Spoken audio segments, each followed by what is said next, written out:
in our ongoing effort to promote transparency in the House, we're here for questions. I guess, can you talk a little bit about the medical marijuana rollout, the oversight committee hearing, and how you think things have been going there? Good. Obviously, a lot of concerns and questions have been raised as that program's been implemented. Chairman Ross had the hearing last week. He had a fairly lengthy hearing yesterday. I think the big thing that we sort of figured out from that hearing is there's a lot of questions that remain unanswered.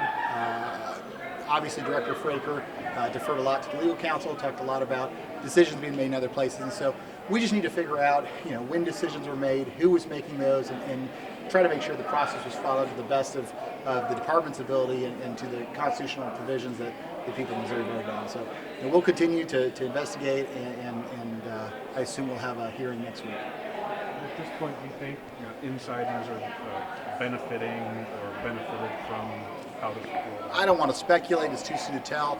All we know is we've had just a lot of concerns that have been raised about the process, and our job as part of good government is just to investigate and make sure that hopefully that did not occur.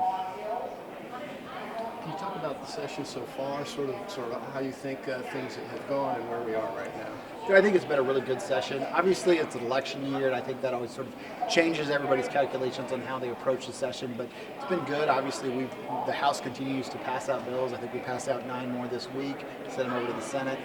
We continue to remain in good dialogue with the Senate leadership on their calendar and ours, and I think you'll see our process continue to ramp up as we get closer and closer to spring break. Anything that we should be looking forward to in the weeks ahead? That's probably a better question for the majority floor leader. How much time do you spend meeting with the Senate and the governor's office to try and figure out a path forward? We have weekly meetings with Senate leadership, and by the time we get to the end of session, those become sort of daily and then hourly meetings. The governor came down to the office this week, and we chatted about a few things that they're working on and some of their priorities, and so we keep a pretty regular communication with both the second floor and the Senate. Maybe a quick budget update for Cody for wrapped up presentations from the departments this week, right? We wrapped those up last week, and we had a few hearings this week. We had the supplemental budget hearing this week, and as well we heard House Bills 17, 18, and 19, the capital improvements bills. And so next week our subcommittees will start to break back into their groups and work on their proposed, what we call recommendations, proposals of markup, moving money from one place to another inside of those respective budget bills. And then from there, probably in early March, we'll have some committee substitutes and really start to see the first version of the House budget. And then we'll move money from there and bring it up to the House floor. Are you tracking revenue? I mean, is it coming in to your satisfaction as far as fully funding the budget? I think, we've been able to avoid any withholds, obviously, first and foremost, and because of sound budgeting practice, we have some cash on hand that helps offset any shortage in revenue month to month or week to week.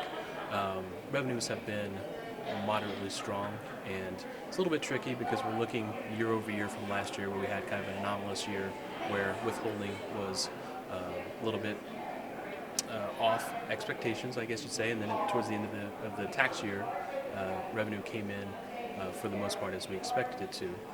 So we're watching it closely, but so far so good. Anything else? Good. Yes. Did you, when the MEC report came out, did you say, "Oh, Governor Greitens has been exonerated"? I have not read the MEC report. All I've seen is sort of the headlines in the newspapers, and I think obviously he paid a significantly large fine, but it's up to the media and the people to decide if that is considered an exoneration.